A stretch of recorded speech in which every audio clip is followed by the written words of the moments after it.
Colossenses capítulo 3, versículo 15. Seja a paz de Cristo o árbitro em vosso coração, a qual também fostes chamados em um só corpo, e sede agradecidos. Por favor, leia outra vez, porque o som para a gravação não ficou bom. Seja a paz de Cristo o árbitro em vosso coração, a qual também fostes chamados em um só corpo, e sede agradecidos. Amado Pai, abre os nossos olhos espirituais, para que nós possamos ver muito além da letra, ver a realidade espiritual em Cristo Jesus. Eu clamo por Tua misericórdia, que o Senhor fale aos nossos corações, em nome de Jesus, amém. A paz de Cristo como árbitro, nós falamos isto domingo passado. Como saber certas coisas. Qual é a vontade de Deus? Com quem eu devo me casar? Será que é esta pessoa mesmo que eu estou com ela? Isto não está revelado na Bíblia. E aquilo que não está revelado na palavra, nós precisamos saber qual é a vontade do Senhor. Eu sei que matar, roubar, adulterar, eu não preciso perguntar qual é a vontade do Senhor, porque está expressa. Quando eu faço estas coisas, eu estou desobedecendo à vontade dEle. Mas tem certas coisas que eu não sei. Se eu devo comprar um carro ou não comprar. Mas eu tenho que procurar Deus comprar carro? Não, você não precisa. Se você quiser levar o ônus do sofrimento, das coisas, vai. Mas se você quer buscar, ele se interessa com fio de cabelo. Pode se interessar também com o grampo que segura o cabelo. Deus é de detalhes. Então você pode procurar saber dele. Nós temos algumas pessoas aqui na igreja que têm colocado isso em sua vida. No encontro de casais, nós vamos ver um casal que tudo que eles fazem, eles consultam o Senhor. E como o Senhor mostra o que eles devem fazer. E eles estão tendo algum crescimento. Algumas pessoas vão ficar assim meio com dor de cotovelo. É a mesma coisa que aconteceu quando eu distribuí 100 livros, confie suas finanças a Deus, para pessoas aqui. Aqui nós temos gente que usou esse livro e saiu das dívidas.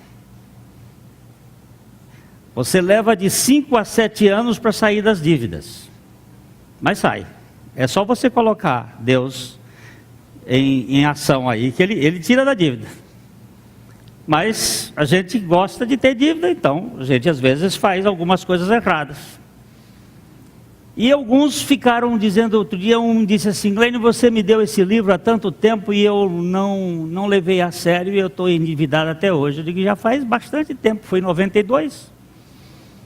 Eu devia ter aprendido. Tem algumas coisas que a gente acha que não seja ouvinte da palavra, mas praticante. A paz de Cristo é um árbitro seguro. Você quer tomar uma decisão? Procure a paz de Cristo. Esta que excede o entendimento. Não é a minha paz. Nós vimos a diferença entre a paz do mundo e a paz de Deus. Nós fomos chamados para um só corpo. A igreja de Jesus Cristo é uma só. Não existe duas igrejas, existe só uma igreja.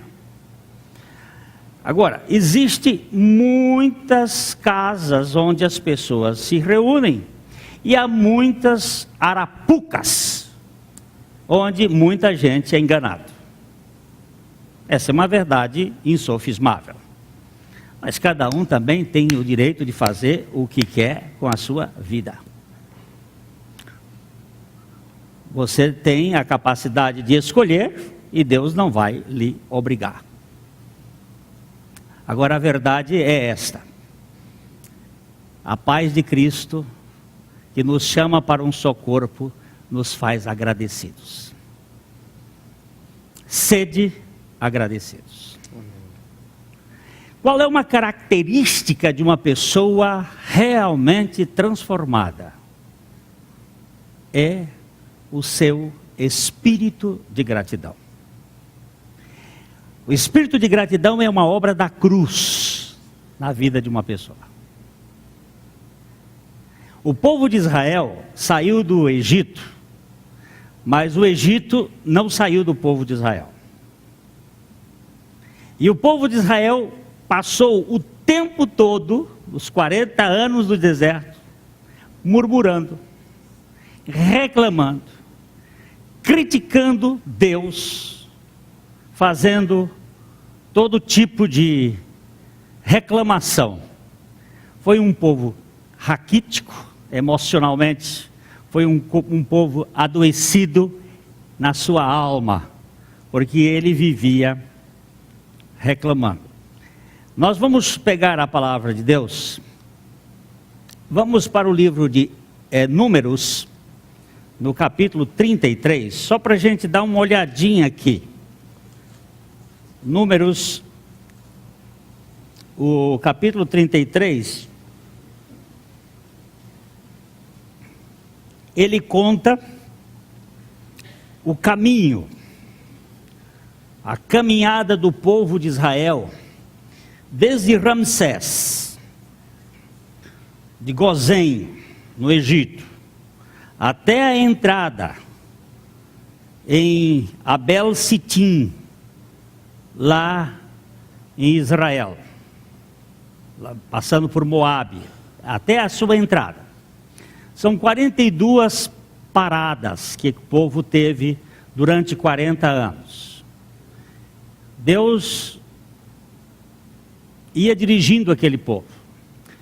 Havia nuvem que protegia durante o dia e uma luz durante a noite. E quando Deus parava aquela nuvem, o povo acampava. E eles vieram andando em paradas. Cada parada destas tem um significado. E aqui nós vamos ver as primeiras paradas, quando eles partiram de Sucote, no versículo 5 em diante. Vamos lá. Partidos, pois, os filhos de Israel de Ramsés, acamparam-se em Sucote. E partiram de Sucote e acamparam-se em Etã, que está no fim do deserto. E partiram de Etã e voltaram a Pi-Airote, que está defronte a Baal-Zefum, e acamparam-se diante de Migdol. E partiram de Pi-Airote, passaram pelo meio do mar ao deserto, e depois de terem andado caminho de 3 dias no deserto de Etã, acamparam-se em Mara. E partiram de Mara e vieram a Elim. Em Elim havia 12 fontes de águas e 70 palmeiras, e acamparam-se ali. Bom, agora vamos dar uma paradinha, vamos acampar aqui um pouquinho. 3 destas passagens, ou dessas paragens, são antes do Mar Vermelho. Sucote, Etã, Pi-Hairote, são antes do Mar Vermelho. Depois que eles passaram pelo Mar Vermelho, eles chegaram a Mara. Mara era um lugar de águas amargas. Foi lá onde Moisés apanhou uma planta e jogou sobre a água, e a água ficou doce. É uma das primeiras tipologias de Cristo. Um tronco de árvore jogado na água amarga torna doce. A obra da morte de Cristo crucificado, ele transforma a amargura em doçura. Os amargurados de espíritos, eles vão se tornar em doces. Mas logo eles chegaram em Elim. E Elim é o lugar onde haviam 12 palmeiras, 70 palmeiras e 12 fontes de água. E vocês guardem este ponto. Esta é a sexta parada. 6 é o número do homem. E 6 é a parada da primeira murmuração do povo de Israel. Homem é um bicho murmurador. Ele não se satisfaz com aquilo que Deus faz. Ele está sempre descontente, reclamando.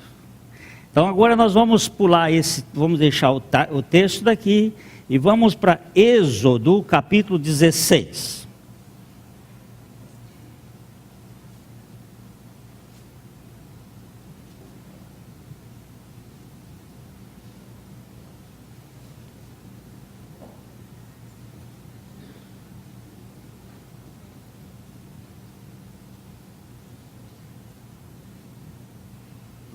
Verso capítulo 1.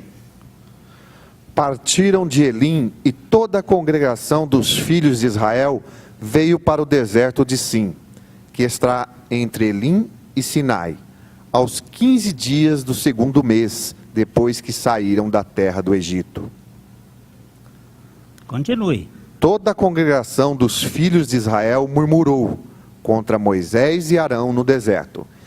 Disseram-lhes os filhos de Israel: quem nos dera tivéssemos morrido pela mão do Senhor, na terra do Egito, quando estávamos sentados junto às panelas de carne e comíamos pão a fartar, pois nos trouxestes a este deserto para matardes de fome toda essa multidão.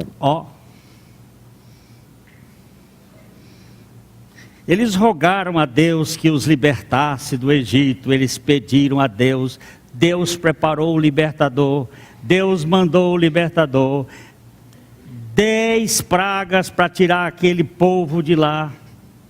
10 é o número do governo de Deus. Deus teve que exercer todo o seu governo sobre Faraó. Tirou o povo, atravessou o mar, e a primeira coisa que o povo faz é murmurar, é reclamar. Eu não vou entrar nesse campo da reclamação, porque vocês iam ver que é um campo extenso em toda a peregrinação. Eles murmuravam por causa de comida, murmuravam por causa de água, murmuravam por causa dos inimigos, eles murmuravam por tudo. Eles não tinham gratidão por nada. A coisa mais difícil num ser humano é gratidão.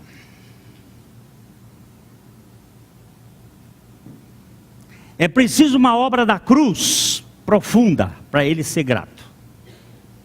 Porque, de um modo geral, nós somos extremamente ingratos. Vamos dar uma olhadinha em capítulo 17 de Lucas, a partir do verso 11.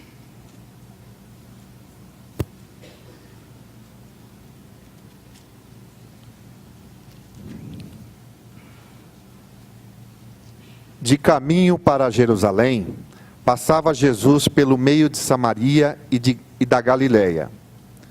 Ao entrar numa aldeia, saíram-lhe ao encontro 10 leprosos, que ficaram de longe e lhe gritaram, dizendo: Jesus, mestre, compadece-te de nós.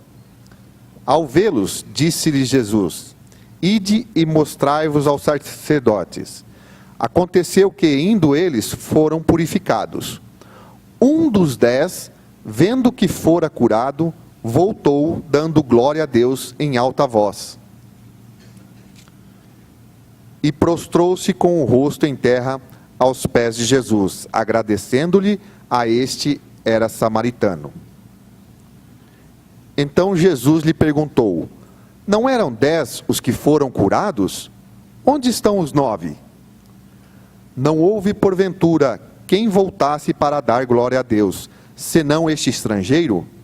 E disse-lhe: levanta-te e vai, a tua fé te salvou. É interessante esse texto. Eram 10. Os 10 ficaram longe de Jesus e disseram: tem compaixão, compadece-te de nós. Parece que era uma sociedade ali, era um sindicato de doentes. Era um grupo, eles não podiam se aproximar. E eles gritaram de lá: compadece-te de nós. E Jesus sempre foi muito original em cura. Às vezes ele tocava, às vezes ele cuspia e fazia um lodo, às vezes ele cuspia na cara da pessoa. Não era muito ortodoxo com essas coisas. Mas uma coisa é certa: Jesus, como não tinha pecado, ele também não tinha germe de morte. É uma das coisas boas para estudar na questão de transmissão de doenças. E ele fez muitas coisas. Aquele disse: vai e mostra aos sacerdotes. E eles indo, foram curados. Não chegaram lá no sacerdote. Mas um voltou e vinha gritando em alta voz.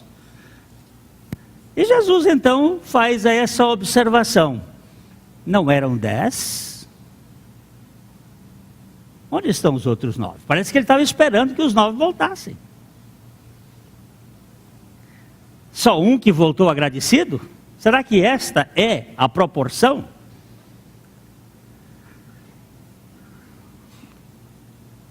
E ele disse: só foi um samaritano, judeu não voltou nenhum. Um estrangeiro voltou agradecido. E Jesus chamou bem a atenção, dizendo para esse homem: levanta-te e vai, a tua fé te salvou. Ele foi curado e agora foi salvo. A gratidão mostra salvação. Quem é salvo é grato. Quem não é salvo não é grato. Quem é salvo rende louvores a Deus. Quem não é salvo murmura, critica, reclama. Os salvos são aqueles que experimentaram a cruz e por isto são capazes de agradecer.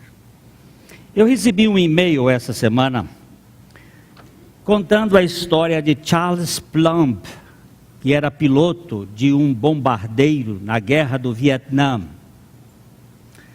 Depois de muitas missões de combate, seu avião foi derrubado por um míssil. Plumb saltou de paraquedas, foi capturado e passou 6 anos numa prisão norte-vietnamita. Ao retornar aos Estados Unidos, passou a dar palestras relatando sua odisseia e o que aprendera na prisão. Certo dia, num restaurante, foi saudado por um homem. Olá, você é Charles Plumb? Era piloto no Vietnã e foi derrubado, não é mesmo? Sim, mas como você sabe disso? Perguntou Plumb. Eu era o homem que dobrava o seu paraquedas. Parece que funcionou bem, não é verdade? Plumb quase se afogou de surpresa e com muita gratidão respondeu: claro que funcionou muito bem. Caso contrário, eu não estaria aqui hoje. muito obrigado, muito obrigado. Ao ficar sozinho naquela noite, Plumb não conseguia dormir, lembrando-se de quantas vezes havia passado por aquele homem no porta-aviões e nunca lhe disse nem um bom dia. Era um piloto arrogante e aquele sujeito, um simples marinheiro, dobrador de paraquedas. Pensou também nas horas em que o marinheiro passou humildemente no barco, enrolando os fios de seda de vários paraquedas, tendo em suas mãos a vida de alguém que não conhecia. Agora Plumb inicia suas palestras perguntando à sua plateia: quem dobrou o seu paraquedas hoje? Todos nós temos alguém que dobra o nosso paraquedas. Qual é a nossa gratidão para com eles? O que nós demonstramos de gratidão? Tem uma outra história aqui. No dia 8 de setembro de 1860, houve uma terrível tempestade que abateu sobre o lago Michigan e começou a afundar um navio de passageiros Lady Elgin na praia. Observando o desdobramento da tragédia, estava um grupo de estudantes do Instituto Bíblico Garrett, que ficava bem perto do lago Michigan.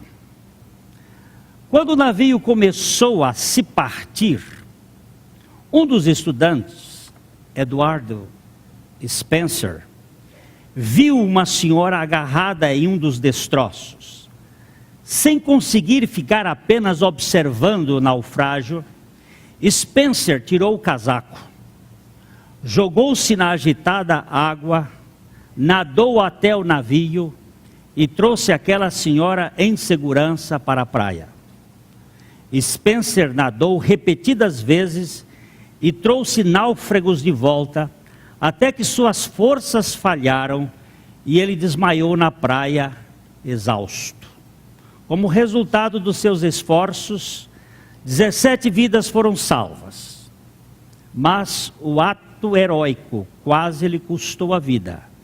Ele nunca recuperou totalmente a sua saúde. Após a sua morte, alguns anos mais tarde, alguém escreveu à sua esposa perguntando se era verdade que nenhum dos náufragos salvos havia agradecido o heroísmo do seu marido. Aqui está a resposta dela. A afirmação é verdadeira. Spencer nunca recebeu nenhum agradecimento das pessoas que ele conseguiu salvar, e nenhum reconhecimento por parte de qualquer um deles. A seguir, num admirável espírito de magnanimidade, ela colocou a culpa da aparente ausência de gratidão na confusão geral reinante e na exaustão, tanto dos resgatados quanto do resgatador. Ela encerrou a carta com estas palavras: meu marido sempre manteve esse ponto de vista acerca daquele episódio. Nunca manifestou qualquer ressentimento e tenho certeza de que nunca o sentiu. Fez o melhor que pôde, sem esperar recompensas ou apreciação. Mas é no mínimo curioso salvar 17 pessoas e nenhum agradeceu.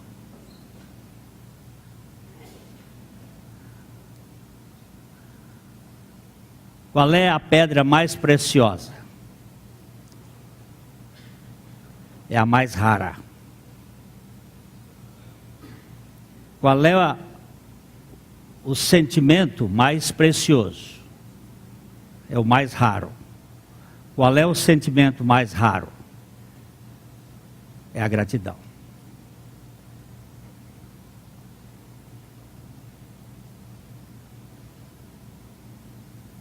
Nós sabemos reclamar, nós sabemos murmurar, nós sabemos reivindicar, nós sabemos criticar e fazer tudo, mas agradecer. Eu não tenho visto muita gente. Eu não estou falando de agradecimento por educação.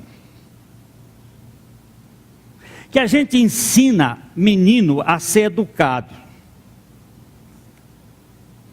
A Carla tem 2 filhos, a Mariana e o Daniel. E são 2 meninos bem agarrados comigo, porque eles sabem que tem bala. Todas as vezes que eles chegam aqui, eles vêm pulando e eles vêm gritando: Patoguinho, Patoguinho. Mas eles sabem que Pastor Glênio, o problema deles é ali dentro, que tem uma bomboniere cheio de balas, que é as balas das minhas crianças. Então, vou lá e dou bala para eles. Mas a mãe, às vezes, vai atrás e diz o seguinte: o que você tem que dizer? Obrigado. Aquele obrigado é educação. Para a gente ensinar as crianças a dizerem obrigado. Isso é bonito, isso é liano, isso é cavalheiresco, mas não é isso que é gratidão. Gratidão é aquela reflexão que nós fazemos diante da nossa indignidade e termos recebido imerecidamente algo tão precioso que só tem o salvo.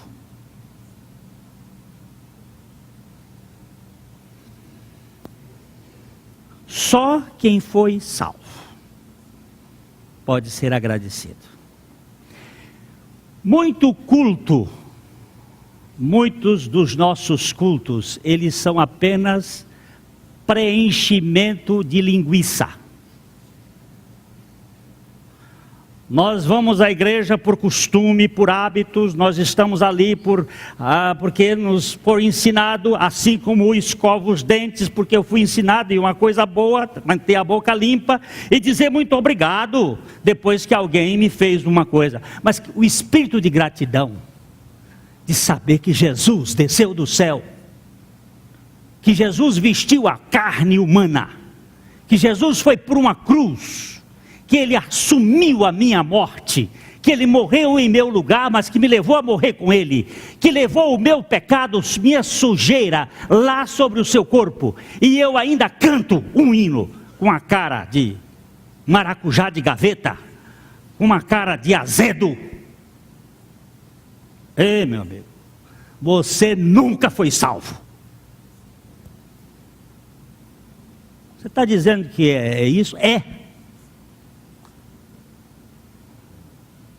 Você ainda tem direitos a reivindicar. Você acha que Deus ainda tem que olhar para você como algo especial? Não ser grato é ser ingrato. E ser ingrato é não conhecer a graça que há em Cristo Jesus. Uma professora estava mandando fazer os alunos se reuniram, um grupo de estudantes, para fazer uma lista das coisas que eles consideravam hoje as 7 maravilhas do mundo. Então eles começaram lá discutindo, e eles puseram aqui algumas delas. As pirâmides do Egito foram consideradas uma das 7 maravilhas, ela já faz parte das maravilhas do mundo antigo.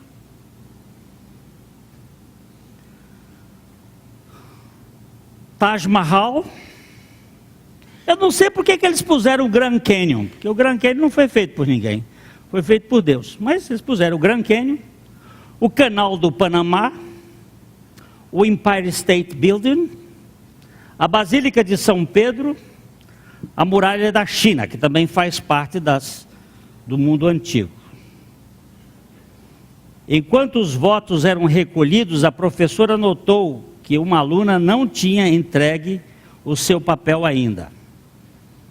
Ela veio em sua direção e lhe perguntou se ela estava tendo algumas dificuldades. Um pouco, respondeu a menina.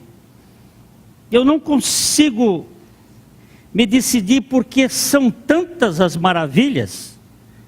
Então a professora disse: leia sua lista para nós, vamos ver se podemos ajudá-la.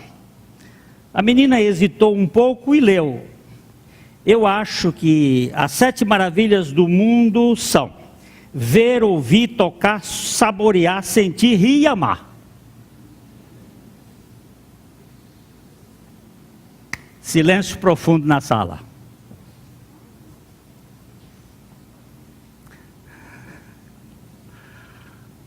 Você nunca prestou atenção no que você vendo? Um neurologista que escreveu recentemente um livro chamado Um Antropólogo em Marte. Ele conta umas histórias.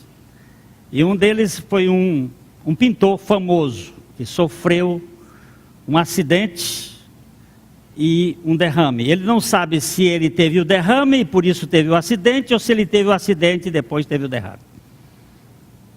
E ele estudou este homem por muito tempo, porque ele perdeu a sua capacidade de ver cores. E ele era um pintor famoso. E agora, como é que ele pintava os quadros deles? Ele ia pintar.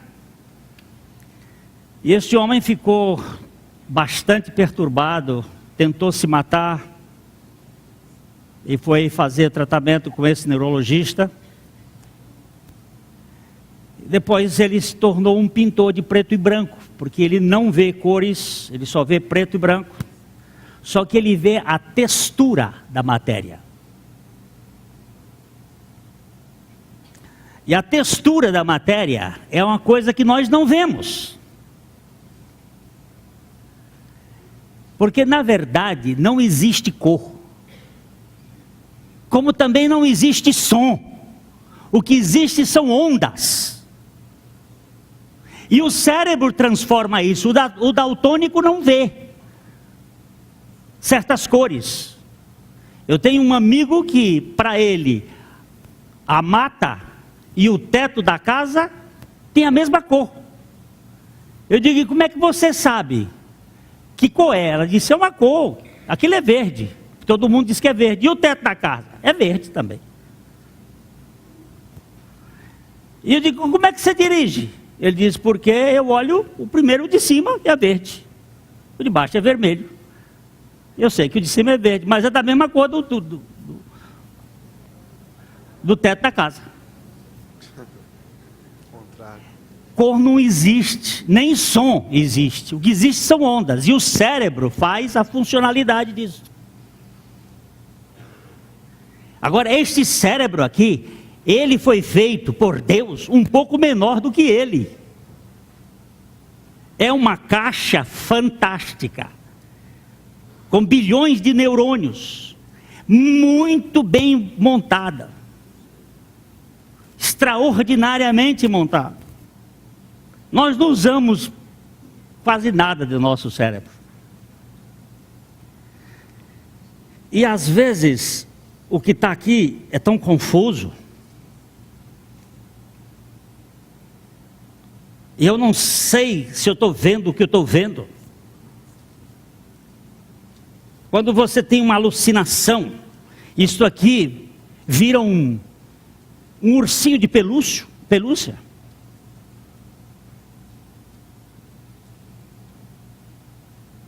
É que a bioquímica fez uma transformação lá dentro.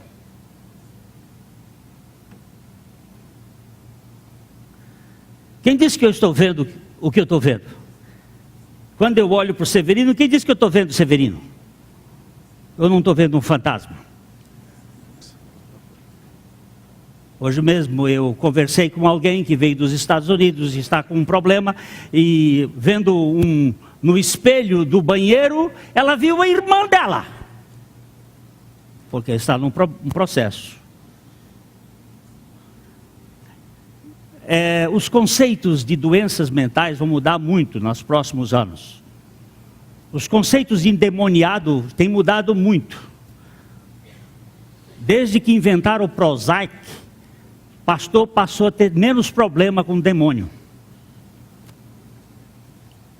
Porque muitos dos demônios não passavam de problemas mentais. Agora, que tem demônio, tem. E que tem demônio e gente com a cabeça boa, também tem. E a cabeça boa é que dá bom o demônio. Tem gente endemoniada que não range os dentes, mas mata a criancinha. Aonde? Nos rituais macabros que acontecem nesse país e em outros países do mundo, onde centenas e milhares de crianças são mortas por ano para satisfazer aos caprichos luciferianos. Leiam Os Filhos do Fogo e depois vocês vão ver as coisas. Agora eu quero dizer uma coisa: você é grato? Você chega diante do Senhor e diz: Senhor, muito obrigado, porque o Senhor me dá a capacidade de ver. Eu tenho aqui os meus amados que não têm a capacidade de ouvir, mas eles têm a capacidade de ver, e eles podem ver os sinais. Quais são as 7 maravilhas?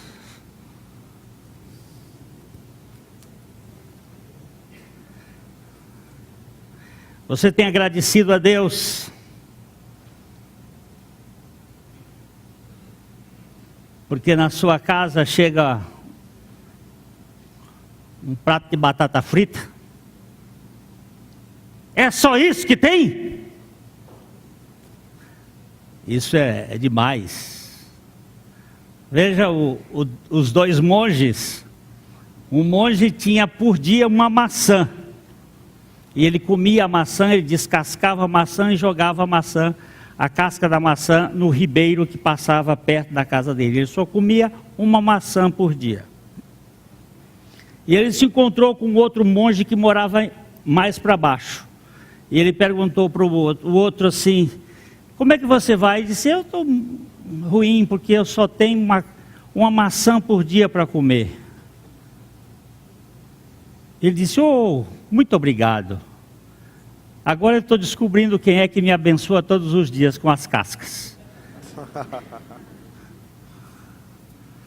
Eu fico esperando que as cascas desçam para eu poder comer. Essa é lenda. De qualquer modo, é muito boa.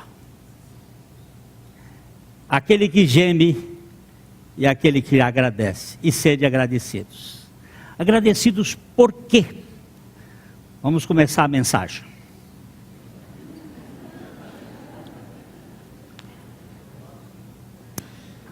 Primeira Coríntios capítulo... Não, eu vou saltar um pouco, para vocês não ficarem muito nervosos. Vamos começar com o Salmo 107, verso 21.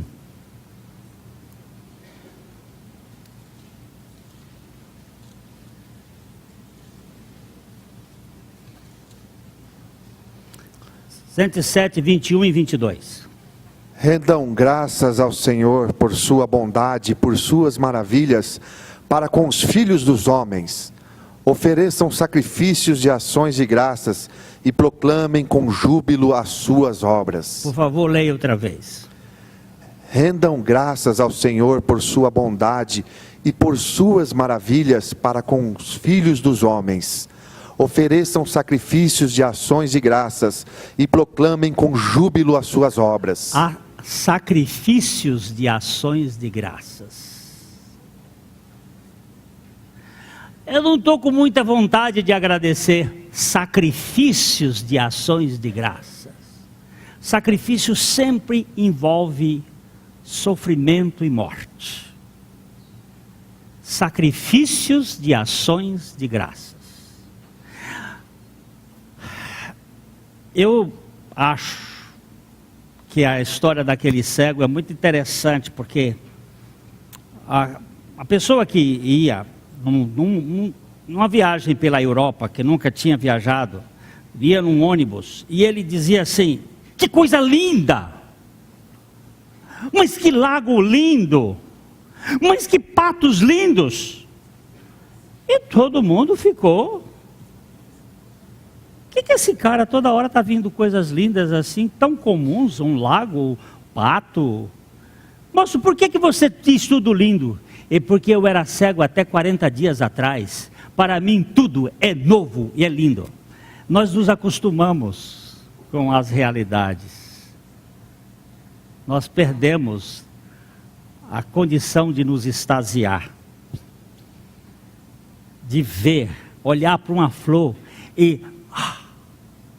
Eu tenho orado a Deus assim: Senhor, me dá um sentimento de extasiamento pela tua natureza, pelas obras das tuas mãos. Me dá essa condição, e de gratidão, porque eu não tenho essa condição de gratidão. E sede agradecidos. Quando você vai na casa de um beduíno, quando você chega na casa do beduíno, ele lhe dá um café amargo, bem amargo.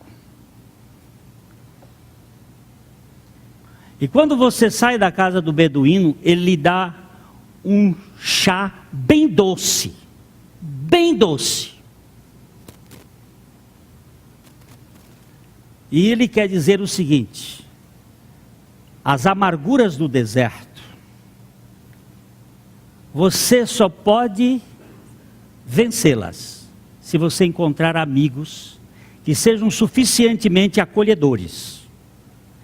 E que possa você, ao sair daqui, lembrar da doçura do nosso acolhimento.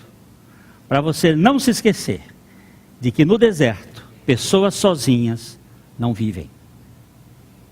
O amargo é para mostrar o deserto. O doce é para mostrar a solidariedade e a gratidão. Nós não podemos viver nesse mundo sem espinhos, mas até os espinhos fazem parte do projeto de adoração e louvor. Vamos ler 1 Tessalonicenses 5:18. Eu estou saltando vários textos, mas a gente vai ler esses aqui. Em tudo dai graças, porque esta é a vontade de Deus em Cristo Jesus para convosco. Por favor, leia outra vez. Em tudo dai graças, porque esta é a vontade de Deus em Cristo Jesus para convosco. Por favor, leia outra vez. Em tudo dai graças, porque esta é a vontade de Deus em Cristo Jesus para convosco. Em tudo? Em tudo? Em tudo. Mas por que não tirar algumas coisas? É porque todas as coisas cooperam ou contribuem para o bem daqueles que amam a Deus. Daqueles que amam a Deus. Então, em tudo, dai graças. Para dar graças por uma coisa boa, nós gastamos menos tempo do que para dar graça por uma coisa ruim. Mas podemos medir a maturidade da fé de uma pessoa pelo menor tempo que ela gastar para, diante de uma coisa ruim, poder dar graças. Se ela levar um dia para dar graças pela morte de uma pessoa, a maturidade dela é de um dia. Se ela levar 10 minutos, a maturidade dela é de 10 minutos. Ela está simplesmente madura para viver. E tem gente que passa a vida toda e não consegue agradecer a morte.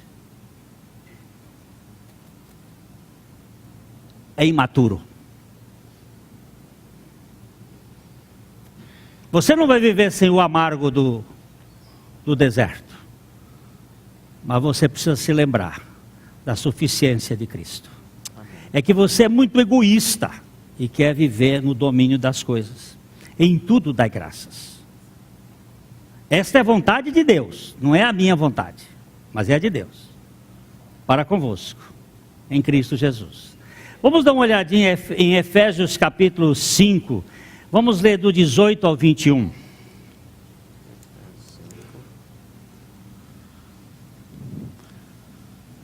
E não vos embriagueis com vinho, no qual há dissolução, mas enchei-vos do Espírito, falando entre vós com salmos, entoando e louvando de coração ao Senhor, com hinos e cânticos espirituais, dando sempre graças por tudo ao nosso Deus e Pai, em nome de nosso Senhor Jesus Cristo, sujeitando-vos uns aos outros no temor de Cristo.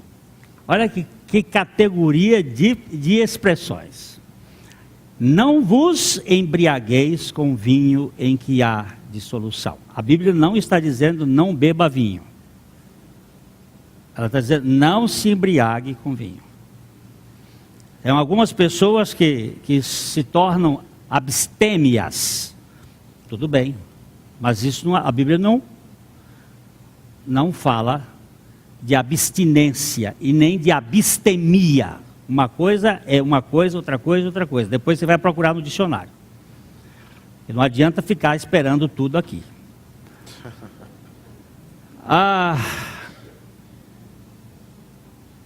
Não vos embriagueis com vinho em que há dissolução. A alegria do vinho é uma alegria de dissolução, de estupidez. Mas enchei-vos do Espírito Santo, falando entre vós, com salmos. A linguagem salmódica é a linguagem de louvor, com salmos, com hinos, com cânticos espirituais, falando entre vós uma linguagem elevada, não essa linguagem rasteira, miúda, medíocre, adoecedora, falando entre vós uma linguagem elevada, através destas fórmulas de linguagem, de salmos, cânticos espirituais, hinos. E aí ele vai e diz assim, dando sempre advérbio de tempo, dando sempre graças a Deus por tudo. Dá uma topada, em vez de dizer, ô capeta, bendito seja o Senhor, está doendo, o Senhor está doendo, mas louvado seja o Senhor, porque eu tenho o dedo para bater nessa pedra. Será que chega um dia para a gente fazer assim?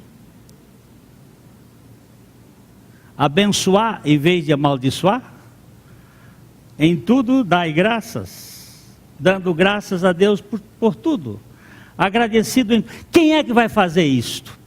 Eu acredito, irmãos, que a obra da cruz está aí para fazer esse trabalho em nós. Amém. Ela está aí pronta para fazer esse esvaziamento de nós, para que nós possamos louvar ao Senhor, no meio das grandes dificuldades.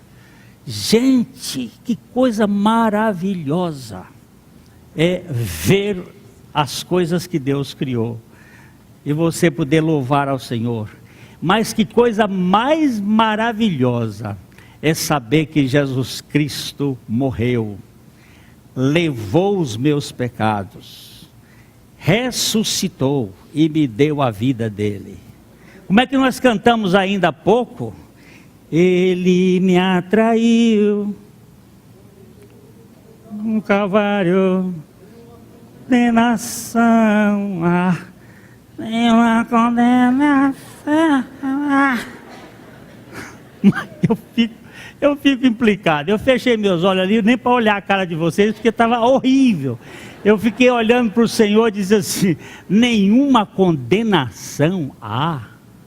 E eu canto isso assim, como se fosse coisa de só menos importância, como se fosse apenas uma musiquinha que faz parte, até parecendo o Ari Barroso, no tempo que tinha o programa da Rádio Nacional, que ele fazia os calouros, e alguém foi lá e disse: eu vou cantar um sambinha.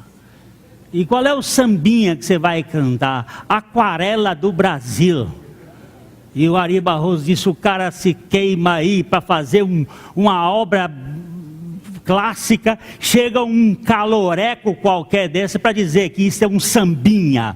E aqui é outra coisa: nenhuma condenação. Essa boca de sapo murcho fica: nenhuma condenação. Você sabe o que é que significa nenhuma condenação? Ou não sabe? Você tem noção? O meu tio era médico lá no Rio de Janeiro. Ele diz assim: aquele meu filho não tem nem loção, quanto mais noção. Aquilo ali é a mente tapada. Gratos e sede agradecidos.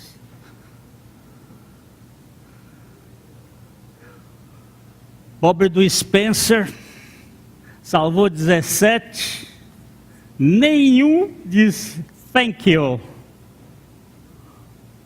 Jesus curou 10, só um voltou, e era samaritano. Eu vou dizer um negócio aqui: não existe gente mais ingrata do que crente. Agora eu peguei bem. Mas crente tem direito demais. Piores empregados do mundo são crentes. É ou não é, Joaquim? Agora vocês vão aguentar firme aqui. Não pega crente como empregado. São cheios de direitos, são cheios de reputação, são chatos até no inferno. Mas filho de Deus não é não. Filho de Deus não é pior não. Não confunda crente com filho de Deus, porque crente até o diabo é. Mas esse membro de igreja, cheio de coisa, cheio de conversa, criador de casa, leva o outro para a justiça, faz não sei o quê, esses, aguenta firme. Tem mais direito que todo mundo. Eu sou filho do rei. Eu não sou o rei, mas sou o filho. O rei está na barriga. Orgulhoso que sou ele. Tem uns que botam uns adesivos no carro. Esse carro pertence a Jesus. O dono desse carro é Jesus. Mas se você chegar para ele e dizer assim: me dá o carro aqui, eu vou usar esse carro aqui. Que isso, rapaz? Mas você não pertence a Jesus? Jesus é meu dono também. Vamos embora aqui. É só conversa. Agradecido. Preste atenção. Eu acho que agora vai ter um bocado de gente mais agradecida por causa do cacete. A educação assim, a toco de cacete, é dada. Muito obrigado, muito obrigado. Não, mas não é isso que eu estou dizendo, é gratidão. É gratidão. Gratidão de coração. Eu devo muita coisa a muitos irmãos dessa igreja. Eu vou dizer uma coisa que vocês não sabiam. Eu ainda não saí dessa igreja por gratidão.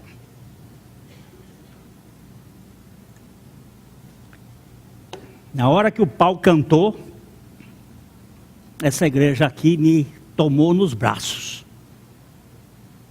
E diante dessas lutas que eu tenho enfrentado, eu não saí dessa igreja por gratidão.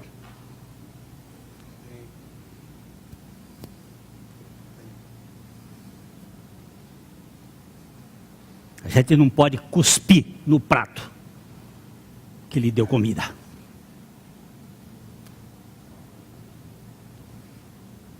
é desonesto. Eu tenho muita gratidão por muitos irmãos.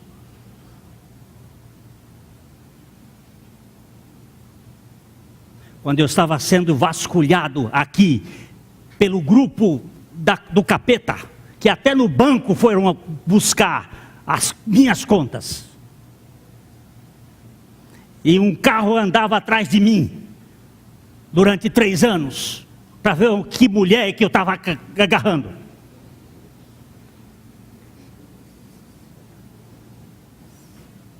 Essa igreja teve a honra, teve a graça de me sustentar no braço.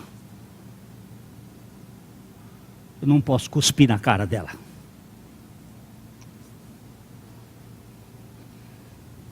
Sou muito grato por tudo que Deus tem feito na minha vida. Amém. A mensagem que você acabou de assistir faz parte do Ministério de Comunicação Palavra da Cruz. Temos um grande acervo de estudos bíblicos em áudio e vídeo. Distribuímos também, gratuitamente, o jornal mensal Palavra da Cruz. Entre em contato conosco pelo fone fax 0 operadora 43 3322 3037 ou pelo e-mail com@palavradacruz.com.br. Visite-nos também pelo site www.palavradacruz.com.br. Graça e paz.